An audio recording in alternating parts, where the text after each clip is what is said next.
Hello বন্ধুরা, welcome back. তো চলে এসেছি আরও একটা নতুন ভিডিওতে।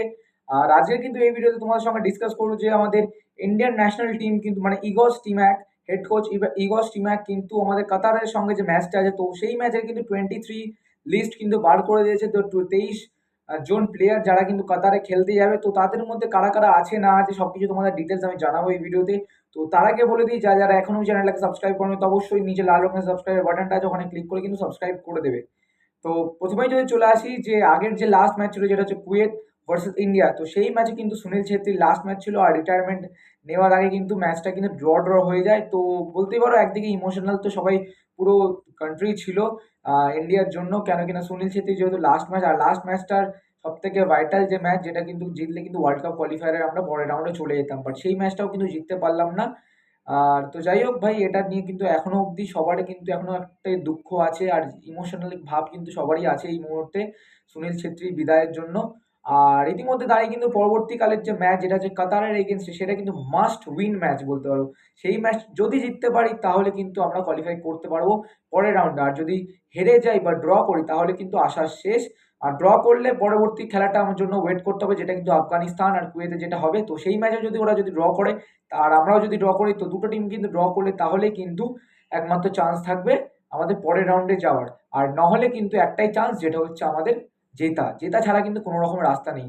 আর এইবার বলে দিই তোমাদের 23 মেম্বার স্কোয়াড যারা যারা কিন্তু কাতারে যাবে।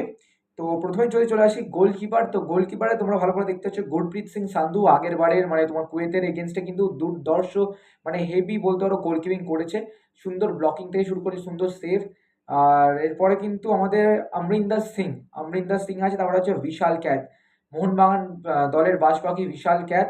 তো প্রবেল ছিল যে আগের ম্যাচে নাকে নামানো হয়নি, বাট ওই ডিসিশনটা হয়তো ঠিক হলেও হতো মানে হয়েছিল যে গুরপ্রীতকে খেলানোর। বাট এইবার দেখবো যে কাকে গোলকিপিং মানে ফার্স্ট 11-এ দেয়, তো সেটাই এখন দেখার বিষয়। বাট 23 মেম্বারের মধ্যে কিন্তু এই তিনটে গোলকিপার আছে। তো পরের যেটা হচ্ছে ডিফেন্ডার, তো ডিফেন্ডারের মধ্যে একটাই জিনিস সারপ্রাইজ করেছে, যেটা হচ্ছে ভাই শুভাশিসকে নেয়নি ভাই, শুভাশিসকে নেয়নি ভাই। আগের ম্যাচে আমরা দেখেছি যে শুভাশিসকে বেঞ্চে ছিল, বাট শুভাশিসকে নামায়নি ভাই। আর শুভাশিসের জায়গায় কিন্তু জয় গুপ্তাকে খেলাচ্ছিল বলতে পারো। তো আমার মনে হয় না যে জয় গুপ্তা, আমি জানি না ভাই, আমার পয়েন্ট অফ ভিউ দিয়ে আমি বলছি যে জয় গুপ্তার জায়গায় যদি শুভাশিস খেলতো তাহলে হয়তো আমার মতে হয়তো একটু হলেও বেটার হতে পারতো। বাট কি করা যাবে, ভাই কোচের এখন ডিসিশন, তো লেটস সি কি হয়। তো আনোয়ার আলী আছে, জয় গুপ্তা, মেহতাব সিং, নরেন্দ্র, নিখিল পূজারি, রাহুল বেকে। তো এই কটা ডিফেন্ডার কিন্তু পরবর্তীকালে খেলবে কাতারের এগেনস্টে, আর শুভাশিসকে কিন্তু নেওয়া হয়নি। তো শুভাশিসকে ড্রপ করা হয়েছে। তো সেই নিয়ে তোমাদের কি মতামত সেটা কিন্তু কমেন্ট বক্সে জানিয়ে দিও। তো মিডফিল্ডারে চলে আসি, মিডফিল্ডারে কিন্তু অনিরুদ্ধ থাপা, ব্র্যান্ডন আছে, এডমান্ড আছে, জিকসন সিং, ছান্তে, লিসন কোলাসো, মহেশ সিং নরেন, নন্দকুমার, সাহাল, সুরেশ সিং। তো এই কটা কিন্তু ডিফেন্ডার তোমার মিডফিল্ডার আছে আমাদের পরবর্তী ম্যাচের জন্য। আর ফরওয়ার্ড লাইন আপ নিয়ে যদি বলি, ফরওয়ার্ড লাইন আপে সে হচ্ছে মনবীর সিং, রহিম আলী, বিক্রম প্রতাপ, ডেভিড লালান সাঙ্গা। আর সুনীল ছেত্রী তো থাকবে না, কেন কিনা তার লাস্ট ম্যাচ ছিল কুয়েতের এগেনস্টে। তো ফরওয়ার্ড নিয়েও একটা প্রবলেম আছে, যেটা হচ্ছে আমার যে আগের যে ম্যাচটা ছিল সেখানে যদি তোমার রহিম আলী জায়গায় যদি বিক্রম প্রতাপকে নামাতো বা ডেভিড লালান সাঙ্গাকে নামাতো, তাহলে হয়তো আমরা আরো নতুন একটা কোনো ভালো রকমের পজিটিভ জিনিস দেখতে পারতাম। বাট কি করবো ভাই, সেটা তো আর হয়নি। তো দেখা যাক এই ফরমেশনে বা এই যে প্লেইং ইলেভেনটা মানে 23 মেম্বার স্কোয়াডের যে লিস্টটা দিয়েছে, তো এই লিস্টে কত কি কার্যকারী হতে পারে সেটা পরবর্তী ম্যাচে সেটা কিন্তু আমাদের দেখার বিষয় আছে। আর ইগস টিমের লাস্ট ম্যাচ হলেও হতে পারে সেই ম্যাচটা। আর ইন্ডিয়ার জন্য ভাই এত লাস্ট তোমার 10 থেকে 15 বছরের মধ্যে এত একটা ইম্পর্টেন্ট গেম কিন্তু তারা খেলতে নামতে চলেছে আবার। তো কুয়েতের এগেনস্টে তাদের মোস্ট ইম্পর্টেন্ট গেম, যেটা মাস্ট উইন ম্যাচ ছিল, যেটা জিতলে কিন্তু কোয়ালিফাই করে যেত। বাট সেটা না জিতে কিন্তু পরবর্তীকালে আবার কাতারের এগেনস্টে কিন্তু একটা প্রচুর পরিমাণে চাপ বলতে পারো ইন্ডিয়া টিমের জন্য, কেন কিনা জিততেই হবে ভাই।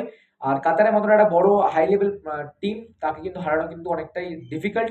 বাট সব থেকে ভালো খবর এটাই যে আগের যে একটা ম্যাচ ছিল যেখানে কিন্তু ইন্ডিয়া ভার্সেস কুয়েত যে ম্যাচটা ছিল, তো সেই দিনেই কিন্তু আবার ছিল আফগানিস্তানের সঙ্গে বা কাতারের। তো আফগানিস্তান কিন্তু ড্র করেছিল কাতারের এগেনস্টে।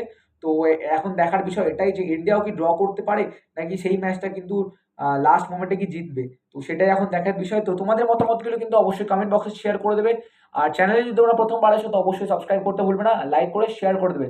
তো চলো বন্ধুরা, টাটা, আসছি অন্য একটা ভিডিওতে, আবার দেখা হচ্ছে। তো চলো, বাই বাই।